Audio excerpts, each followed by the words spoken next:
परम पूज्य गुरु जी महाराज के पवित्र पावन दरबार में गुरु जी के चरण कमलों में कोटि कोटि नमन, शत शत प्रणाम। सारी प्यारी संगत जी को नमस्कार। Thank you so much for joining. Uncle बहुत बहुत धन्यवाद टाइम को मेरी सुविधा के हिसाब से अकोमोडेट करने के लिए। आप सबका बहुत बहुत शुक्रिया, क्योंकि हाँ इस समय यहाँ पे रात के 10:30 से ऊपर हो रहे हैं, बट गुरु जी की जैसी मर्जी और उनकी जैसी आज्ञा। और थैंक यू सो मच। इतना सुंदर आप लोग प्लेटफॉर्म बना के गुरु जी की उस्तत करते हैं, संगत सुनती है। When we gather in Guru जी's name, गुरु जी की संगत की तरह, तो वो सबसे बड़ा पाठ और सबसे बड़ी पूजा होती है।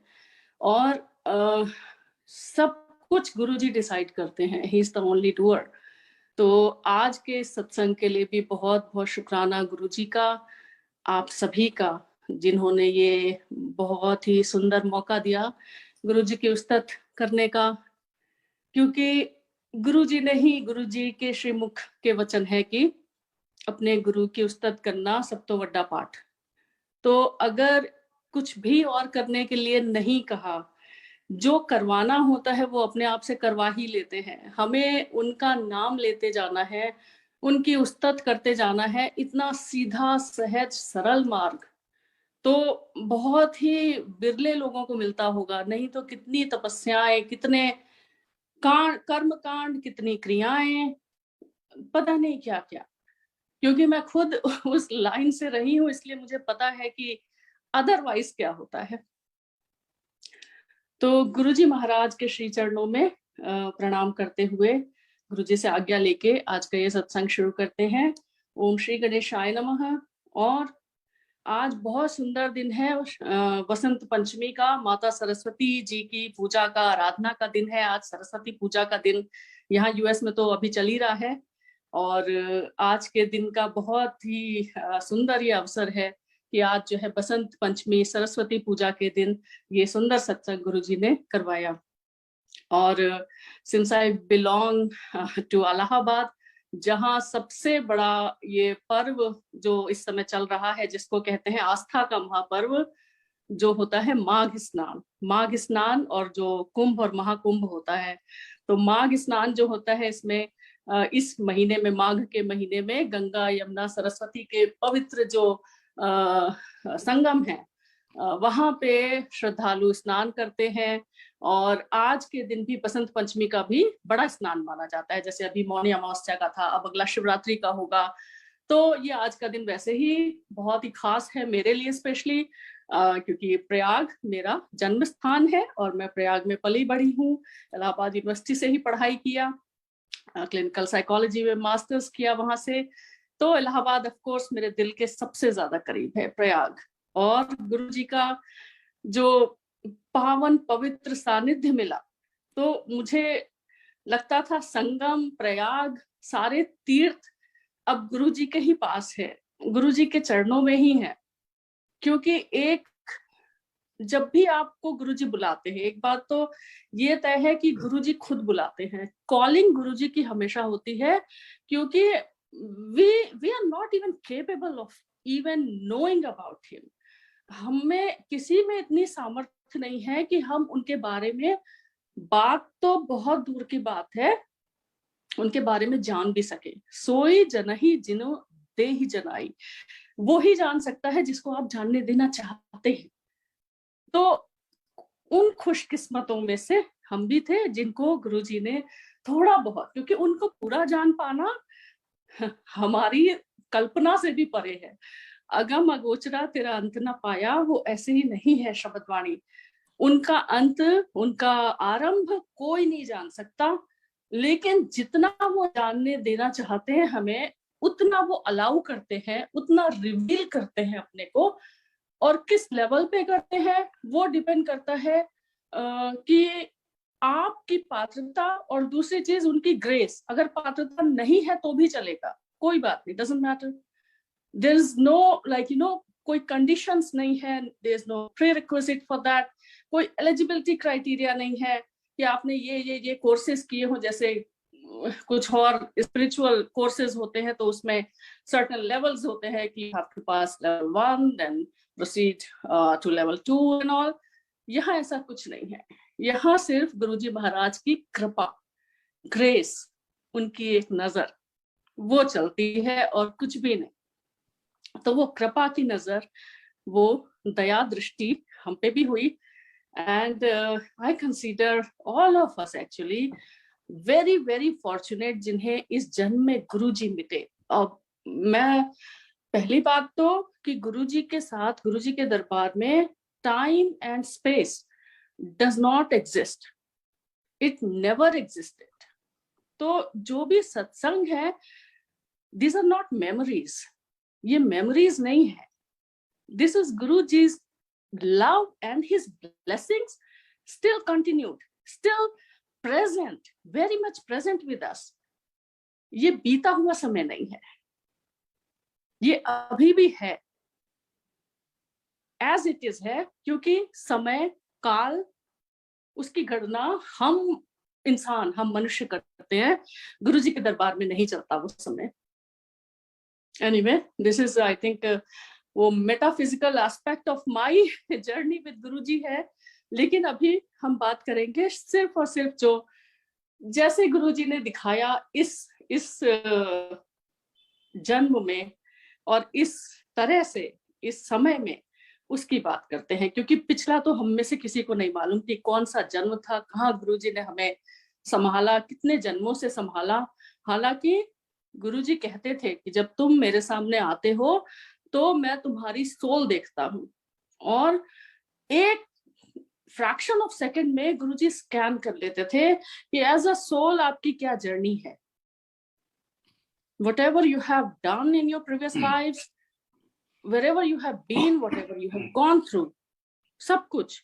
एंड गुरुजी ने इसीलिए कहा मैं तुम्हारी फाइलें खोल देता हूँ। तो फाइलें खोलने का मतलब वही है कि गुरुजी आपको एक नजर देखते ही आपका सब कुछ उनको पता रहता था। इनफैक्ट पता तो रहेगा ही, क्योंकि बुलाया भी उन्होंने ही होता था, तो आप अपनी मर्जी से तो जाते भी नहीं थे ना वहां पे। तो मेरे साथ भी, हमारे साथ भी वही हुआ। हम यूके शादी के बाद चले गए लंदन, और वहां से गुड़गांव मूव हुए 2 साल के बाद में। और गुड़गांव में हमने डीएलएफ में घर लिया। अब तो सारा सब कुछ, व्हेन आई लुक बैक, मुझे लगता है सब it was a part of a big game, लीला जिसको कहते हैं, गुरुजी की लीला, सारी कुछ उनका किया हुआ, उनकी प्लानिंग, उनकी मास्टर प्लानिंग। तो हमने गुड़गांव में घर लिया डीएलएफ में, जहाँ पे हमारी नेबर थी भाटिया आंटी, उषा भाटिया आंटी। तो बहुत बहुत धन्यवाद उनका, बहुत कृतज्ञ उनके लिए, हमेशा आभार रहेगा दिल में, क्योंकि गुरुजी ने उनको माध्यम बनाया हमें अपने पास बुलाने के लिए। और वही हुआ कि उनके यहाँ जाते थे, गुरुजी के बड़े स्वरूप लगे थे, वो देखते थे। मन में एक क्यूरियोसिटी जरूर होती थी, क्योंकि मेरा एक बहुत ही प्रोफाउंड स्पिरिचुअल बैकग्राउंड था क्रिया योग का, क्रिया योग का था। और महावतार बाबा जी, योगानंद जी, ये मेरे लिए मेरे परम गुरु थे। और सिंस काफी समय से क्रिया योग का अभ्यास किया हुआ था। ऑटोबायोग्राफी ऑफ अ योगी तो मेरे लिए बिल्कुल टू गो बुक थी, और बाइबल टू मी, कि हर समय पढ़ना है, कुछ भी हो जाए उसको पढ़ना है। और ध्यान में बैठने का उसमें बहुत ज्यादा महत्व है क्रिया योग में। तो जिनको भी थोड़ा क्रिया योग के बारे में पता है, इवन जो ऑटोबायोग्राफी ऑफ अ योगी पढ़ी है, तो ध्यान में बैठना सबसे ज्यादा उसमें it's of like prime importance, सबसे first and foremost step towards spirituality. तो ध्यान में बैठने का थोड़ा अनुभव, थोड़ा टेलीपैथी, नॉट एग्जैक्टली, मैं नहीं बोलूंगी कि I was an expert, but I was a seeker, I was a learner, as we all are.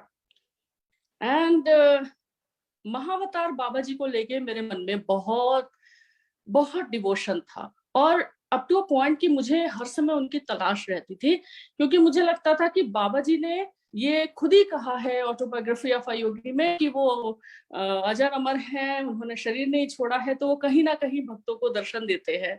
और the way it's described in autobiography of a Yogi कि वो कहीं भी प्रकट हो जाते हैं अपनी मंडली के साथ में, और स्पेशली प्रयाग का वो जो मेला क्षेत्र है, कुंभ मेला, वहां पे अक्सर उनके पाए जाने की ऐसी बातें आती थी और उनके दर्शन देने की मुझे बहुत ही ज्यादा मन में बहुत उत्सुकता, बहुत उत्कंठा रहती थी कि बाबा जी के दर्शन मुझे कब होंगे। somehow I don't know, ये हमें कभी नहीं समझ में आ सकता कि एग्जैक्टली क्या होता है जो something which is called destiny. लेकिन वो डेस्टिनी, वो हमारे किस्मत के तारे इतने बुलंद हुए कि गुरु जी ने बुला लिया। और जब हम वहां पे भाटिया आंटी के यहाँ पे मैं देखती थी, और मुझे somehow बहुत अट्रैक्शन होता था गुरु जी की तरफ, बहुत अट्रैक्शन उनका स्वरूप देख के भी होता था। There was a pull, there was a magnetic pull. तो मेरी आंखें हमेशा उन पे रहती थी, उनके स्वरूप पे। भले ही मैं ऐसे ही उनका जो बुटीक था उसमें कुछ, even though I was checking out something, लेकिन मेरी आंखें हमेशा गुरु जी के स्वरूप पे रहती थी, as if he is calling me, as if there is a खिंचाव, देयर इज अ पुल। तो मैंने एक दिन पूछ ही लिया उनसे, और जब उन्होंने बताया, that was enough to send a chill down my spine। मैंने कहा ये तो कोई ऐसे गुरु हो ही नहीं सकते ना, जो जैसे जो टीचर्स होते हैं, जो योगा सिखाते हैं, जो ध्यान की क्लासेस लेते हैं, या कुछ और तरह के गुरु, ये नहीं है। मुझे लगा कि ये बहुत ही अलग गुरु जी हैं, क्योंकि जो भी उन्होंने बताया दैट वाज समथिंग जिसको हम ह्यूमन डिक्शनरी में इम्पॉसिबल बोलते हैं। एक साथ कई जगह प्रकट होना, किसी को बिल्कुल डेथ बेड से उठा के खड़ा कर देना, किसी को जो उनके गुरु जी के सिग्नेचर सत्संग होते हैं जो पुराने, वो सत्संग सुनने के बाद में तो कहाँ रुक सकते थे। फिर हमने कहा कि हमें भी जाना है गुरु जी के यहाँ। तो एक उस समय पे गुरु जी का दरबार जो लगता था, Thursday to Sunday, empire state करके एक जगह थी, मेहरोली गुड़गांव रोड पे, अंधेरिया मोड़ के बाद में। और कोई ऐसा खास ट्रैफिक नहीं होता था, कुछ नहीं, कोई वो हाईली ऐसा कोई पॉपुलेटेड एरिया नहीं था, कुछ नहीं था। Gurgaon way back in 2003-4 it was totally desert, desert था बिल्कुल। वो सिर्फ वो हाई राइज बिल्डिंग्स दिखती थी बस। तो उन्होंने, गुरु जी ने उन दिनों में दरबार को इतना ओपन नहीं किया था, जिसको परमिशन होती थी वही नई संगत लेके आ सकता था। तो उन्होंने गुरुजी से परमिशन मांगी, जो कि गुरुजी ने ग्रांट किया, ऑफ कोर्स, बिकॉज कॉलिंग उन्हीं की थी, उन्होंने ही बुलाया था। गुरुजी ने हमारे आने के लिए परमिशन दे दी। तो उस एक सौभाग्यशाली संडे के दिन हम गुरुजी के यहाँ पहुंचे, और पहले भाटिया आंटी के यहाँ गए अपनी गाड़ी लेके, और हमने कहा हम आपको लेके चलेंगे और आप हमें लेके जा रहे हैं इसलिए। और हल्की हल्की सी शाम हो रही थी, समर, ब्यूटीफुल समर इवनिंग।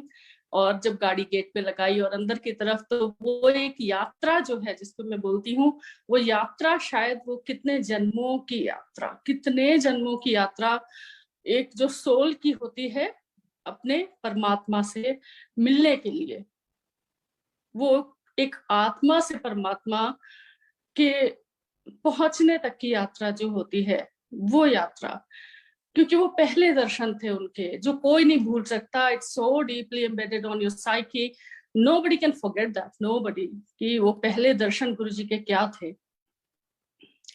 और जब पहुंचे और पता लगा, सिंगल अंकल गेट पे ही थे कि गुरु जी अभी वॉक के लिए गए हैं। गुरु जी गुड़गांव की तरफ जाते थे वॉक करने के लिए, तो सबको पता है गुड़गांव अब क्या है और पहले क्या था। और गुड़गांव को बहुत ब्लेस भी किया गुरुजी ने, सिंस और इसीलिए शायद गुरु जी के ही नाम पे गुरुग्राम नाम हुआ गुड़गांव का।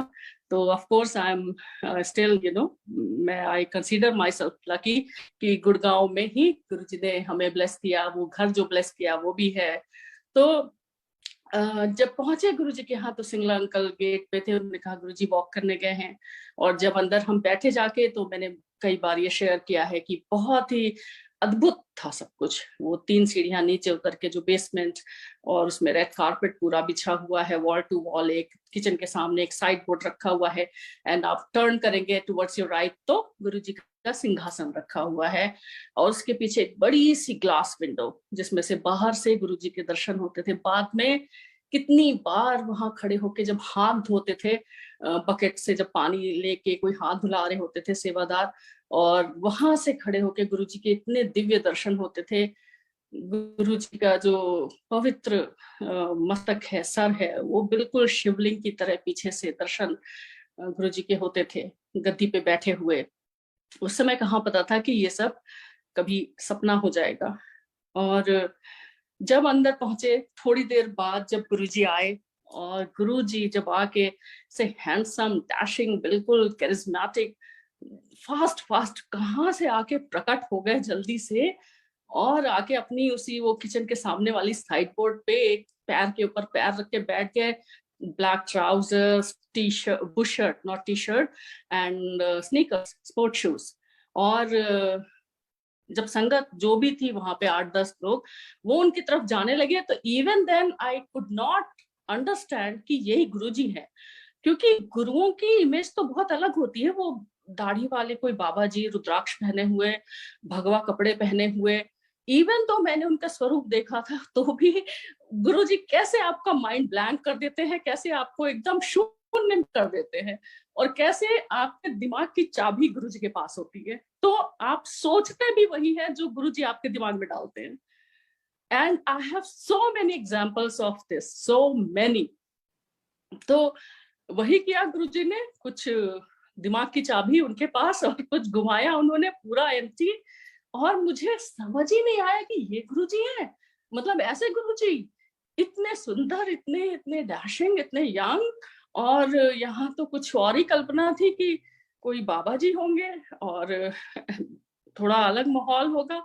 ये बहुत ही अलग थे, लेकिन वो जो खिंचाव था वो फिर भी वैसे ही था। और जैसे ही मैंने आई जस्ट बाउड डाउन, क्योंकि आंटी ने कहा कि गुरुजी हैं, और द वे यू नो, वो जरा सा उन्होंने शुरू किया बस इंट्रोडक्शन देना, because it was a protocol, even though it was not needed, because Guruji को पता ही होता है कौन आ रहा है, क्योंकि बुलाया उन्होंने ही है। And Guruji just looked at me, he turned and he looked at me, and trust me, I haven't overcome that look till now. मुझे नहीं लगता मैं कभी भी उस नजर को भुला सकती हूँ, क्योंकि वो नजरें वो सीधे आपकी रूह में उतर गई। It pierced through your soul, क्योंकि वो इतनी इंटेंस, इतनी इतनी गहरी नजरें, जैसे आपको एक नजर में लगा, at least I felt that way, that I have come home, this is like home coming for me. क्योंकि जो भी सर्च थी अब तक डिविनिटी की, it just ended here and now, क्योंकि उसके ऊपर फिर कभी कुछ ढूंढने की जरूरत नहीं लगी। The search of divinity, the practical encounter with divinity, the real experience with divinity happened then and there. उसके पहले जो पढ़ा था वो सिर्फ किताबी ज्ञान था, जो किया था वो सिर्फ अपने लेवल पे एक प्रैक्टिस की थी, स्पिरिचुअलिटी में जो भी किया था। ये साक्षात ईश्वर है, महाशिव है। और गुरु जी ने उस दिन जो एक वो निगाहे करम की, उसके बाद सब बदलता चला गया। गुरु जी अपने रूम में गए तैयार होने के लिए, और जब चोले में आए, वो जलवा तो कैसे उसको बयान करूं शब्दों में, कि वो नूर का दरिया सर से पैर तक वो बहता हुआ जैसे चला आ रहा है। इतना नूर, इतना कि आपकी नजरें हटे ना, और साथ में इतना नूर कि आप उनको देख भी नहीं सकते, कि आपकी नजरें अपने आप झुक जाएं। और गुरुजी आके अपने गद्दी पे बैठे, संगत शुरू हुई, लोग आने लगे, all the very who is who of Delhi. And उस समय एक बार दिमाग में आया कि सही जगह तो है ना, क्योंकि काफी जो वहां पे अचानक से संगत दिखने लगी वो ऐसी थी जो कि सारे top politicians and page 3 personalities and जिनको हम पहचानते थे। तो इस तरह के लोग, मेनका गांधी आई, अरुण शौरी आए, तो लगा कि अच्छा यहाँ पे ऐसे लोग आते, क्योंकि भाटिया आंटी ने भी उतना बताया नहीं था, बिकॉज इट वॉज नीडेड। अगर हम गुरु जी के यहाँ किसी को ले जा रहे हैं, जितना जरूरी है उतना ही बताएं। Let the person experience first hand. जो भी है वो गुरु जी ने भी कहा, जब तुम किसी को लाते हो तो तुम्हारा काम वहीं पे खत्म हो जाता है, जब तुम उसको दरवाजे तक ले आते हो। तो उसके बाद की जर्नी वो संगत और गुरु जी के बीच की होती है। Same happened with us. तो एनीवे इट वाज, तो as I always say, I was Alice in Wonderland कि क्या हो रहा है यहाँ पे, हो क्या रहा है। और इतनी शांति लग रही है, वो शब्द जो चल रहे हैं, पहली बार जिंदगी में, पहली बार मैंने शब्द सुने। वी आर नॉट पंजाबी, कभी मैंने शब्द नहीं सुने थे, और पहली बार सुनते ही लगा जैसे कि रूह में उतर रहे हैं। इतना इतना सूदिंग, इतने सूदिंग, और इतने जैसे दिल को छू रहे हैं, जैसे जैसे कि बस आप यहीं पे बस बैठ के इनको सुनते रहिए। और जब ये कार्यक्रम खत्म हुआ तो संगत उठ के जाने लगी, तो हमें लगा जाने का टाइम हो गया, चलते हैं। तो जब बाहर निकलने लगे तो देखा कि मैट्स आ रही है पतली पतली लंगर के लिए, और संगत एक दूसरे की तरफ फेस करके बैठ रही है, 4-4 लोग, और अंकल, सिंगला अंकल जो है थालियों में लंगर प्रसाद लेके आ रहे हैं। गुरु जी के सामने से ऐसे मैट्स बिछनी शुरू हो रही हैं। तो मुझे लगा कि ये हमारे लिए थोड़ी होगा, आई थिंक जो भी यहाँ पे प्रोसीजर है। और मैं निकलने लगी, तब भी भाटिया आंटी ने फिर से, उन्होंने कहा, सिर्फ एक संगत की जगह बची थी, और उन्होंने कहा था just sit and have langar. And somehow I just did not think twice. और मुझे लगा ये गुरु जी का ही अगेन बुलावा था, उनकी कॉलिंग थी, उनका इशारा था। इसलिए वो लंगर प्रसाद, वो दिव्य लंगर प्रसाद, आज तक मुझे याद है कि क्या क्या था। राजमा प्रसाद था, एक वो चटनी के बारे में सब जानते हैं, वो बहुत ही विख्यात है, जिसमें कि आपके जो भी जितने भी आपके अंदर जो भी ब्लॉकेजेस होते होंगे, आई थिंक वो सारे खुल जाते होंगे उस चटनी के खाने से। और पानी तो बाहर ही मिलता था, जल सेवा बाहर होती थी, अंदर होती भी थी, तो आपको तब तक बेयर करना पड़ता था। बट उसी में कितना कितना कल्याण गुरु जी ने किया था, बहुत कल्याण उस चटनी के खाने से, उस पूरे दिव्य लंगर के खाने से, क्योंकि वो ब्लेसिंग है गुरु जी की। ये गुरु जी के ब्लेस करने के तरीकों में से है langar prasad. It's a mode of blessing for Guru ji. चाय प्रसाद, लंगर प्रसाद, उस लंगर प्रसाद में ही कितनी कितनी ब्लेसिंग गुरु जी करते थे कि आपको पता ही नहीं लगने देते थे, और कितनी चीजें हील होती जाती थी आपकी। कोई भी हेल्थ इश्यूज थे, कुछ भी और था, कोई संगत जो भी आती थी वहां पे, यूजुअली कुछ ना कुछ सबका एक ऐसा रहता था जिसके चलते गुरुजी उस संगत को अपने पास बुलाते थे। बट वो सिर्फ एक, इसको बोलते हैं ना, it was just an excuse, एक एक खाली बहाना होता था, फिर तो भूल भी जाता था कि वो था क्या। वो गुरुजी ऐसे कर देते थे कि याद ही नहीं रहता था कि आए क्यों थे। और पहली बात तो कि जब गुरुजी के यहाँ उस डिविनिटी में कदम रखते थे, that used to be a totally different realm of reality, a totally different dimension, क्योंकि वो कभी लगता ही नहीं था इस दुनिया में है ये जगह। अंदर पैर रखते ही आप एक दूसरी दुनिया में पहुंच जाते थे। That energy field used to be so different, so charged. Guruji वहां बैठते थे, इसलिए I sometimes feel and think, what did I do to deserve this?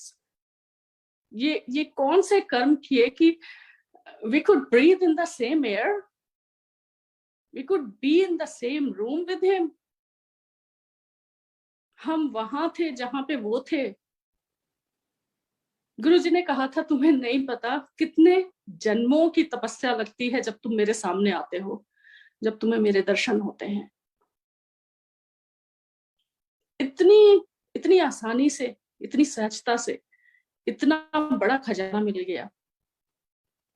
कोई तप नहीं करना पड़ा, कोई बहुत कठिन तपस्या नहीं करनी पड़ी। एटलीस्ट मुझे तो लगता है बिल्कुल नहीं। We were so young at that time, late 30s में थे।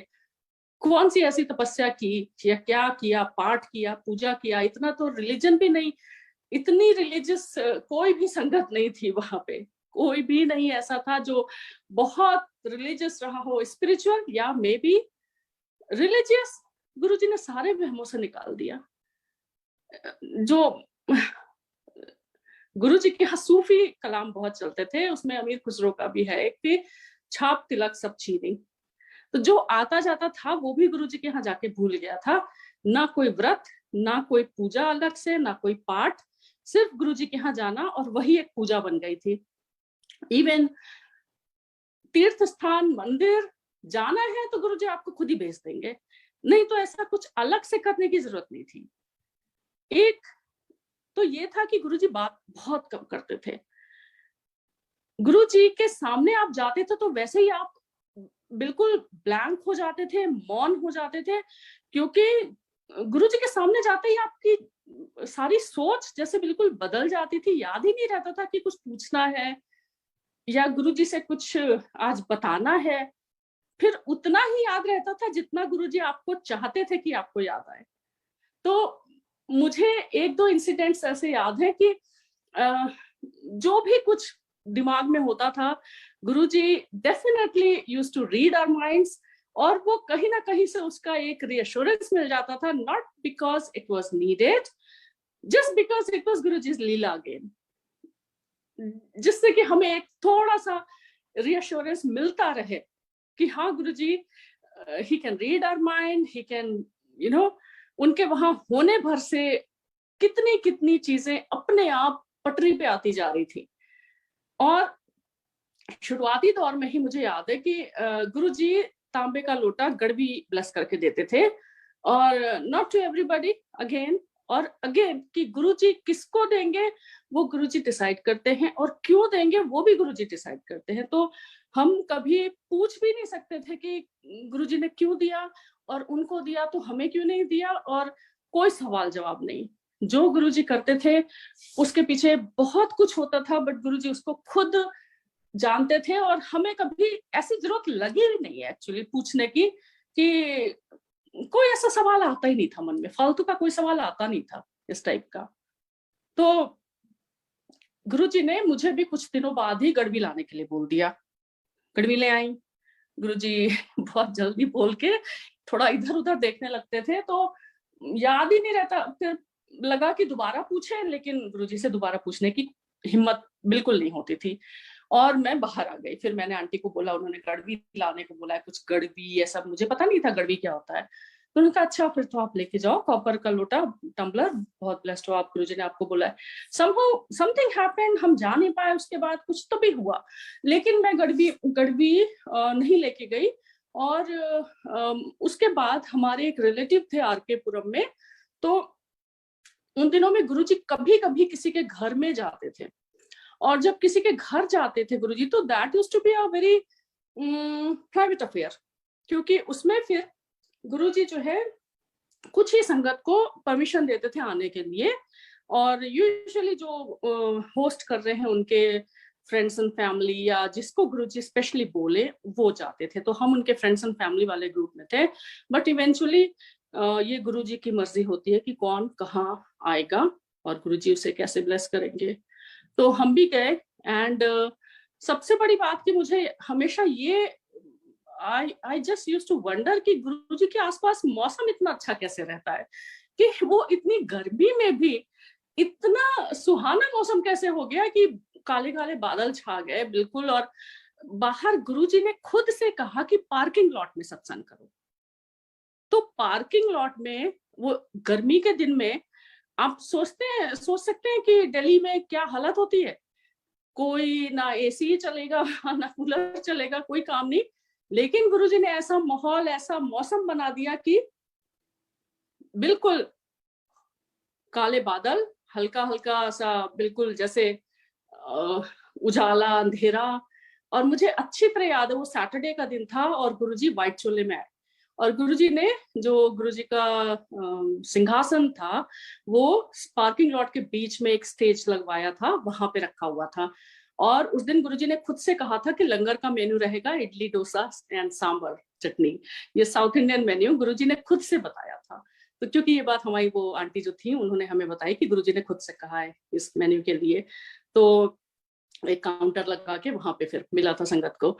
तो जब हम गए तो ऑब्वियसली थोड़ा सा नए नए रहते हैं ना, तो थोड़ा ज्यादा एक्साइटमेंट भी रहता है, क्यूरियोसिटी भी रहती है कि अरे गुरुजी बैठे हुए हैं और थोड़ा फ्री लग रहे हैं, थोड़ा सा जाके उनके पास में थोड़ा सा बात करने की कोशिश की जाए, हालांकि ऐसा कोई जरूरत नहीं रहती थी, लेकिन फिर भी।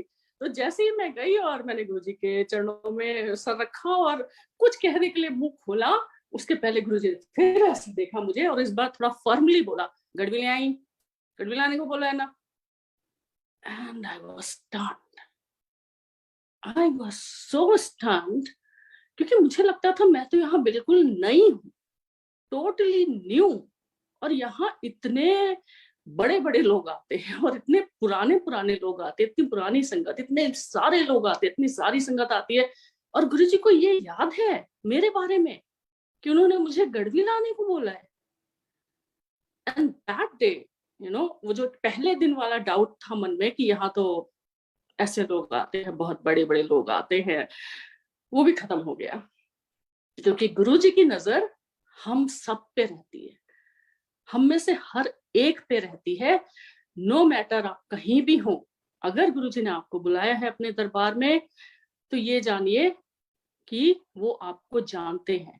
He knows you inside out. आपको अपने बारे में इतना नहीं पता होगा जितना उन्हें आपके बारे में पता है। And that day, of course, I was very, very ecstatic. बहुत अंदर से एक खुशी मिली कि हाँ, गुरुजी ने याद रखा। And of course, next time with a shining new copper vessel, Garvi, we went and गुरुजी ने हाथ में लिया, bless किया और दिया। Again, second time भी मुझे गड़वी लाने को बोला गुरुजी ने, I think after 1 year, और मैंने पूछा नहीं गुरुजी से, मैंने कभी नहीं पूछा। गुरुजी के साथ ये था कि अगर आप गुरुजी के ऊपर छोड़ दें, तो मैंने देखा था कि काम करवाना कोई बड़ी बात नहीं है, काम जो भी थे या जो भी होते हैं, किसी की भी लाइफ में होते हैं, क्या काम होगा, बच्चे का एडमिशन, हेल्थ, फिनेंसेस, जॉब, इससे ऊपर तो नहीं होगा ना कुछ भी। तो ये सब गुरुजी के लिए बाएं हाथ का खेल भी कहूं तो बहुत बड़ी बात है। ये चुटकी बजाते करने वाले काम गुरुजी के लिए, these are just byproducts. Main तो सिर्फ और सिर्फ गुरुजी के दरबार में उनके सामने होना है, और वहां होने भर से आपको, अगर आपके मन में सिर्फ काम के लिए है, तो मैंने ऐसे भी लोग देखे वहां पे, specially not to be judgemental और anything and no offence please, but जो पॉलिटिशियंस आते थे वो सिर्फ काम करवाने आते थे, किसी को कुर्सी चाहिए, किसी को इलेक्शन जीतना है, लेकिन फिर गुरुजी उन्हें रखते नहीं थे अपने पास में। फिर गुरुजी उनका काम तो कर देते थे, लेकिन फिर वो नजर नहीं आते थे दोबारा। इससे अच्छा है कि गुरुजी आपको अपने पास रखें, क्योंकि गुरुजी ने खुद कहा कि जिन्हें मुझे अपने पास रखना होता है, मैं उनको फिर आराम से रखता हूं। तो we consider ourselves very very blessed कि गुरुजी ने रखा हुआ है, गुरुजी ने रखा इसलिए हम हैं। अगर गुरुजी हाथ पकड़ते हैं तो हम रह सकते हैं, अगर नहीं हम कोशिश करेंगे तो नहीं हो पाएगा। तो गुरुजी ने रखा और अभी तक रखा हुआ है, और बहुत मौज में रखा हुआ है। गुरुजी की मौज बहुत बहुत प्यारी होती है। तो ये गड़वी का किस्सा हुआ 2 बार, और दोबारा भी गड़वी गुरुजी ने। अच्छा, गुरुजी क्या करते थे कि जिस दिन आपको बिल्कुल लीस्ट एक्सपेक्ट आप करो कि गुरुजी आपसे कुछ कहेंगे, उस दिन गुरुजी जरूर आपसे कुछ कहते थे, जस्ट टू सरप्राइज यू। और कई बार ऐसा होता था कि गुरुजी का एक बहुत प्यारा अंदाज होता था कि जब गुरुजी बैठते थे गद्दी पे, oh my God, oh my God, जब वो बैठते थे गद्दी पे चोले में, तो शुरू में तो जो शब्द वाणी होती है, सब बिल्कुल पिन ड्रॉप साइलेंस में, डिसिप्लिन में बैठते थे। इवन जो चाय प्रसाद आता था, वो इतने डिसिप्लिन में अंकल सर्व करते थे सबको कि ग्लास भी नहीं आपस में टकराते थे, और सारी संगत वैसे ही डिसिप्लिन में बैठ के चाय प्रसाद अपना अपना उठाती थी और पीती थी उसको। कई बार मन में अगर दोबारा आता था कि बाहर वरांडा में बैठे हैं, थोड़ा ठंड भी है, गुरुजी एक और चाय prasad, and sure enough Singla uncle लेके हाथ में चाय प्रसाद आते थे। तो ये तो बिल्कुल माइंड से गुरुजी का कनेक्शन चलता रहता था। तो उन दिनों में गुरुजी के यहाँ संगत तो बहुत बढ़ने लगी थी, क्योंकि गुरुजी ने दरबार खोल दिया था, परमिशन दे दी थी लोगों को लाने की, संगत अपने फ्रेंड्स को, फैमिलीज को, नियर एंड डियर वंस को लेके आने लगे थे। तो सबके दिन भी बंध गए थे, हमारे ऐसा कोई दिन बंधा नहीं था, हम चारों दिन चले जाते थे, लेकिन बाद में आई कंसीव्ड माई डॉटर। तो उसके चलते फिर भी मैं पूरा पूरा थ्रू आउट माई प्रेगनेंसी मैं गुरुजी के सामने होती थी। रादर वो टाइम मैंने सिर्फ गुरुजी के यहाँ जाके काटा है, ऑनेस्टली स्पीकिंग, क्योंकि बहुत सिवियर मॉर्निंग सिकनेस, नॉशिया सब कुछ रहता था।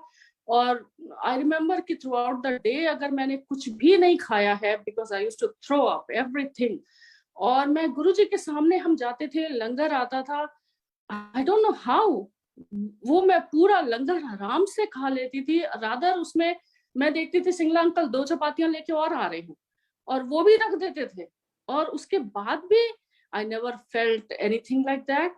इनफैक्ट कभी भी ऐसे नहीं लगता था कि हैवी लग रहा है या फिर, जबकि गुरुजी के यहाँ लंगर मतलब अच्छा खासा लंगर होता था, सिंपल होता था बट काफी अच्छा होता था। एक लड्डू या बर्फी जरूर होती थी, उसका भी सत्संग मैं बताती हूँ। तो उन दिनों में गुरुजी जब खुद से कुछ कहते थे तभी हम करते थे, अपने आप से कहना थोड़ा सा मुझे मुश्किल लगता था। एक्चुअली गुरुजी ने कभी ऐसा समय ही नहीं आने दिया कि मुझे खुद से कुछ बोलना पड़े। जब बिन मांगे सब कुछ मिल रहा है तो मुंह खोलने की क्या जरूरत है। It was just like that. और ये भी नहीं था कि कुछ मांगने जाते थे, वो एक ऐसा सुकून, एक ऐसा दरबार था कि बस एक जुनून हो गया था कि बस जाना है जाना है।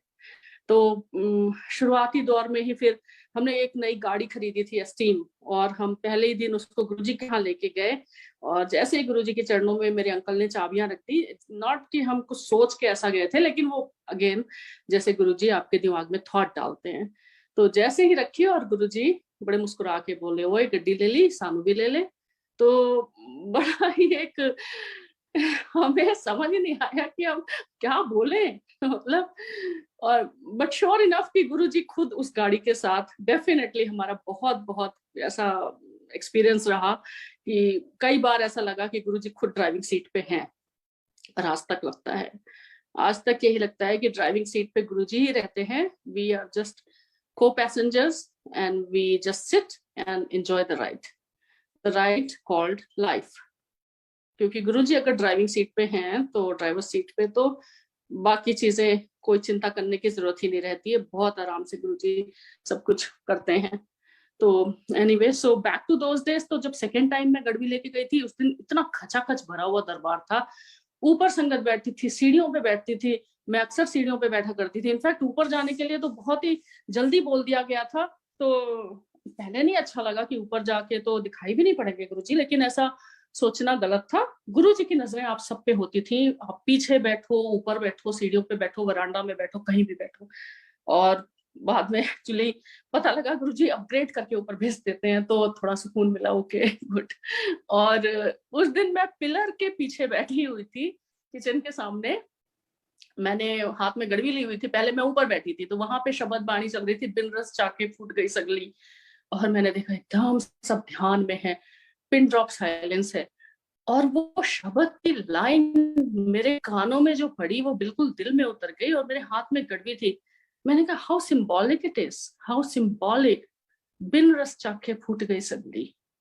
तो इस ह्यूमन लाइफ का अगर हमने इस्तेमाल नहीं किया उनको पाने के लिए, बिन रस चाखे कैसे कैसे, अगर ये ह्यूमन लाइफ इतनी प्रेशियस है, इतने लाख जीवनियों के बाद में मिलती है, तो इसको सही जगह सही इस्तेमाल करना बहुत जरूरी है।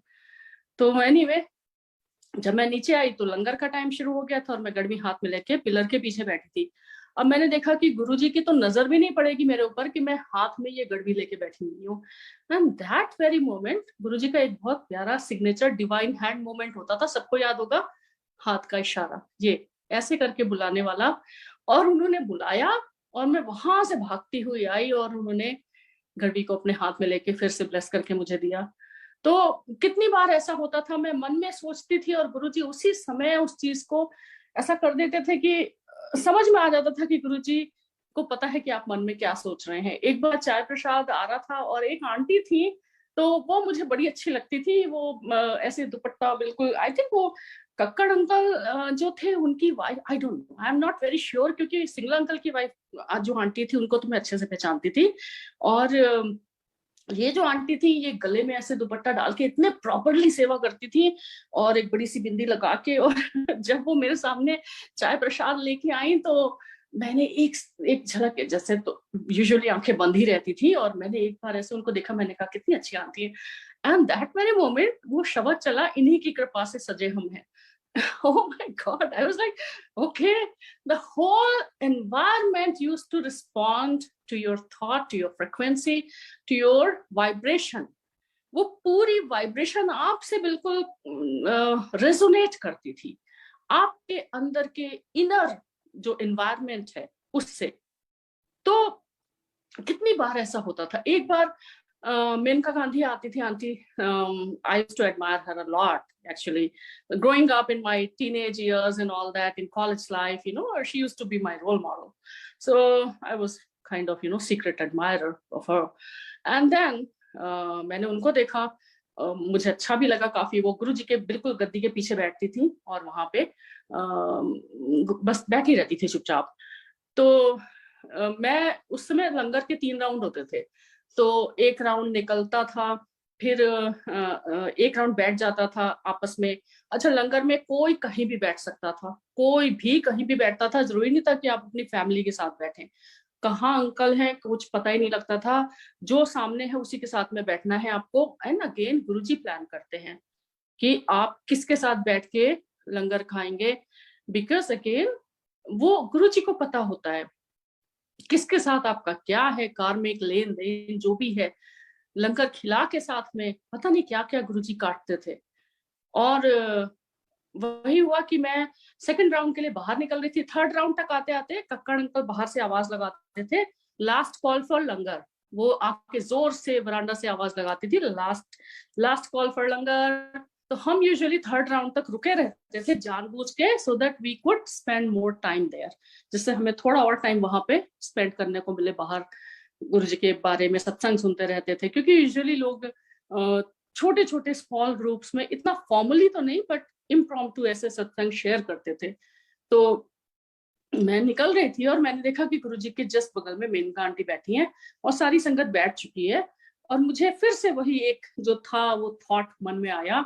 एंड दैट वेरी मोमेंट गुरुजी ने वहां से ऐसे इशारा, अगेन वो अपना डिवाइन हैंड जेस्चर किया, जो एक छोटा सा बीच में एक लेज है, एक नीश जैसी जगह है, वहां से गुरुजी दिखते थे गद्दी पे बैठे हुए जब आप बाहर निकलते हो। और वहां से गुरुजी ने बुलाया, that was for me and Singla करने का आंटी जाओ। And I sat there, and उस दिन गुरुजी ने 2 बहुत इंपॉर्टेंट सीख दी थ्रू मेनका आंटी। एक तो जैसे ही मैं गुरुजी के बगल में बिल्कुल चोले से लगे हुए उनके उनका चोला तक टच कर रहा था, वहां पे बैठी, और इधर मेनका आंटी सामने दीवार के साइड पे थी। तो हमने लंगर जब शुरू किया, उसके बाद में एक लड्डू काफी बड़ा सा था उसमें, तो मुझे लगा इसको रख लेते हैं, बाद में खाएंगे, और जो भी हमारा शेयर है मेरा। एंड उन्होंने, she was waiting for me and she said finish your laddu, and I said I'm keeping it for later, and she said finish your laddu here, like she was very assertive। and उन्होंने फिर बोला कि जो यहाँ पे मिलता है वो यहीं खाना है। and later I got to know कि गुरुजी ने कहा था इथे खाओगे तो दवाई है, बाहर खाओगे तो मिठाई है। और उन्होंने ये भी कहा कि अपना लंगर खुद से फिनिश करो, don't like keep it for others, don't give it to others, अपना लंगर खुद फिनिश करो। तो ये तो बहुत इंपॉर्टेंट सीख उस दिन मुझे मिली, एंड ऑल्सो बहुत अच्छा लगा।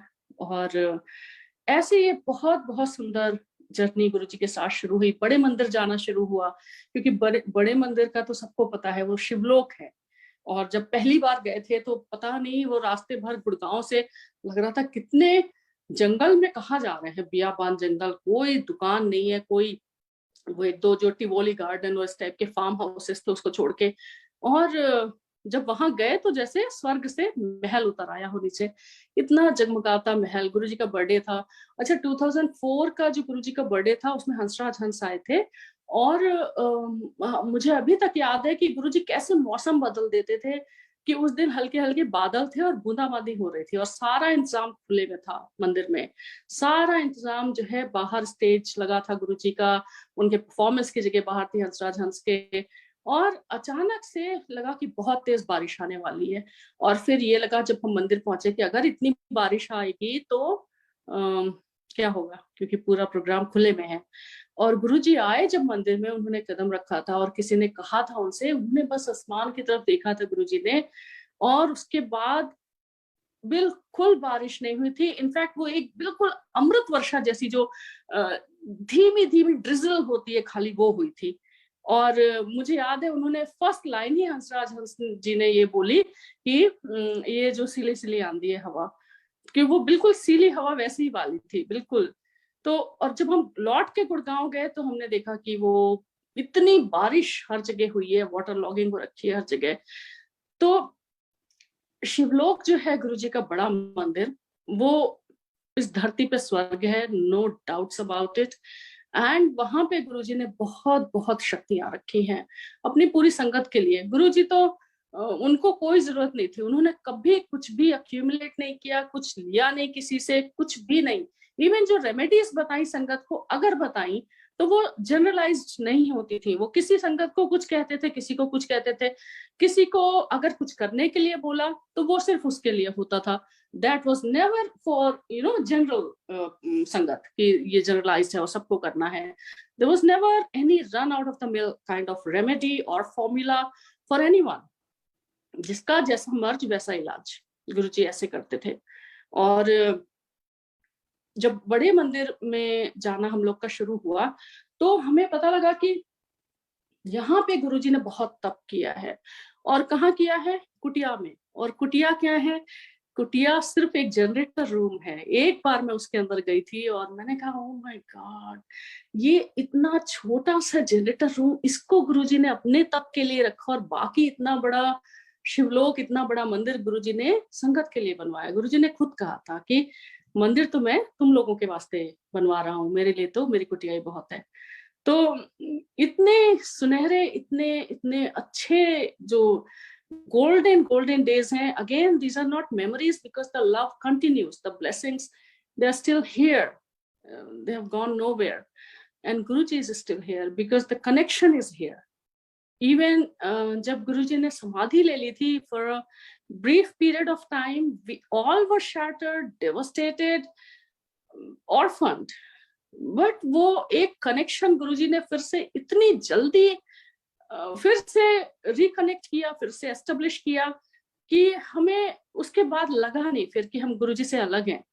क्योंकि मंदिर जाते रहे, and I was expecting again with my second daughter, and Guruji ने, वो भी एक चमत्कार ही है, वो तो मेरा गुरुजी का पार्टिंग गिफ्ट मैं उसको बोलती हूँ। अभी 26 जनवरी इंडिया का रिपब्लिक डे, उसका बर्थडे था, 14th बर्थडे।